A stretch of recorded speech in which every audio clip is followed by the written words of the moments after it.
Welcome to Advanced Patient Care, the exclusive podcast series by Vance Thompson Vision. Our purpose is to keep you at the forefront of the optometry field through dynamic insights, practical clinical tips, and engaging expert discussions. Join us on a journey of continuous learning and professional growth as we delve into the latest advancements in eye care. Our mission is clear: empower eye care providers with the knowledge and tools needed to provide exceptional patient care. At Advanced Patient Care, we are dedicated to elevating eye care one episode at a time. And welcome to this episode. I'm pumped to be here.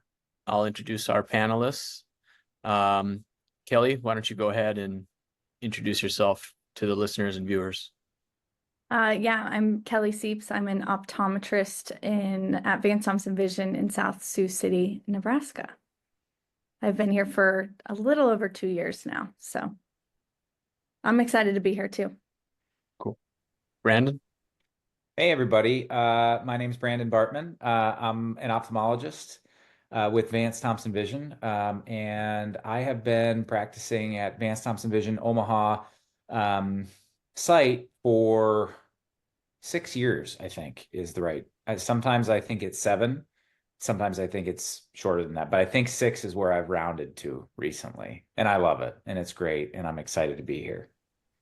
That's perfect. And I think it is 6 because I'm at 8. And I'm okay. Yeah, it's whatever Mike is, but -2. Yeah, that sounds right. And I'm at Vance Thompson Vision up in Fargo, and we're just over 8 years here. So this episode is maybe a little bit unique and different. It's got a strong personal tie to Brandon and myself, and we'll get into that a little bit. But and we got a visitor, Teddy.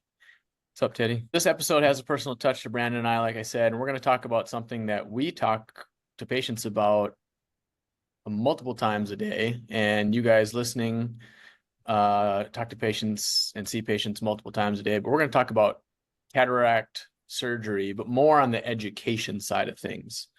And so, Brandon, I guess I'll ask you, what's the biggest problem when it comes to talking to patients about cataract surgery? Yeah, well, that's a very leading question, Mike, and I'm glad that you asked. Thumbs up to that.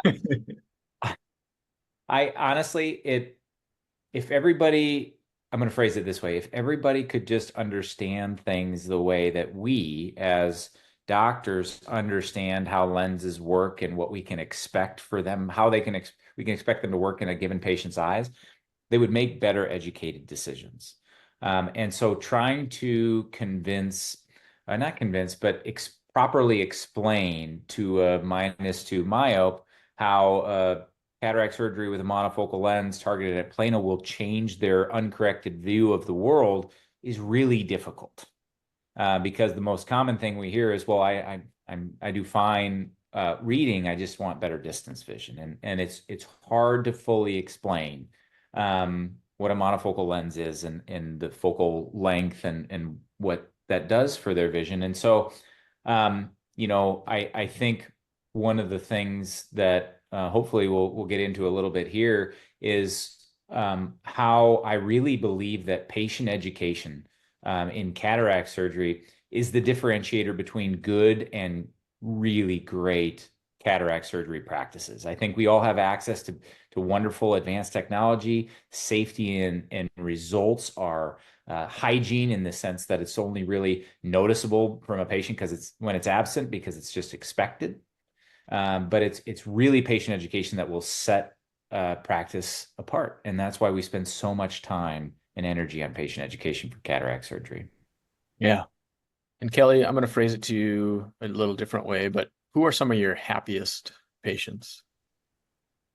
I think the patients where we nail the outcome, where we've met their expectations and, they come back and they're like, man, I didn't realize how bad my vision really was. And, I think it ranges. Patients can be super happy with a monofocal lens, and they can also be really happy with a multifocal lens. It's all about, just like Brandon said, setting expectations to make sure that we reach patients' visual goals and needs. And yeah, it's all about education and setting that up for patients. So your happiest patients are the ones who you set the expectations properly and that's where they landed. Your unhappiest patients are those that are surprised or have. Yeah, I think unhappy patients are just ones that, maybe didn't fully, well, those -2 myopes who don't realize that those might be some of the unhappiest patients, who maybe don't fully understand what we mean by when we say, you're going to lose your near vision. There's probably something in the back of their head that's like, hey, you're going to be able to read some things, but no, it's, you're going to lose all of that near vision. And so I think the unhappiest patients are just ones that don't fully grasp the conversation. And part of that may just come from, coming to this hours long exam, meeting a bunch of different people. They're nervous to begin with, and then we go into this long conversation. And so some patients I plan to have multiple conversations with them leading up to surgery, just to make sure that they have a good understanding of what to expect. So you're telling me, but you told the patient, so like you told the patient like, hey, you're going to lose this, but then they come back unhappy. So are you saying your patient wasn't listening? No, I'm not saying that at all. So I think what the problem is we're saying a lot of stuff and patients are listening, but they've been in our office for an hour or two, like you said, they're dilated, a lot of information in. We think they're understanding it. For us, we can say this, 100 times a day, and it's old hat for us, but for them it's new, and so it's a little confusing. And if you guys don't understand or believe, do a little exercise with me here. I'll just have everybody who, if you're driving, don't do this, but if you're not driving, close your eyes and just think of the color green. And then open your eyes. And was the color green you were thinking the same color as this green around my speaker box, with the same green as Brandon's logo on his hat? Was it the green in the flowers in Kelly's picture? Was it the 3-4 different shades over my shoulder of green? So, I was thinking of the green on Brandon's hat, but you guys probably experienced something different. And so even though I'm telling you to like think of this color green, we're picking out different color greens. So when we say it's going to be blurry up close or blurry in the distance, that's when patients are bummed and they're like, you told me it was going to be blurry, but you didn't tell me it was going to be blurry. And you're like, well, I did, and so that's where the expectations and reality don't match, like you said, Kelly. So words are hard to understand. Pictures are better. Brandon, what's the solution? The solution really, in a perfect world, would be able to get patients to be able to be immersed in an environment that simulates their expected visual outcome. In reality, it would be great to try it before you buy it. Realistic, even if they're not paying anything extra for it, people want to be educated about their decisions, and the best education is as close as we can possibly simulate it to a post-operative result. And so if there was a way to do that, I think it would be amazing. Yeah. And so that's what we did with GreenMan. And so a few years ago, Brandon and I were out on a hunt together, and it's probably our one and only hunt of the year that each one of us does. Maybe you go hunting more than I do, but we were sitting there talking, and I said, hey, I got this idea. I got a VR headset. It's really cool. And I think we can use it to, do something more, maybe educate patients on cataract surgery. And Brandon goes, I've been thinking the same thing.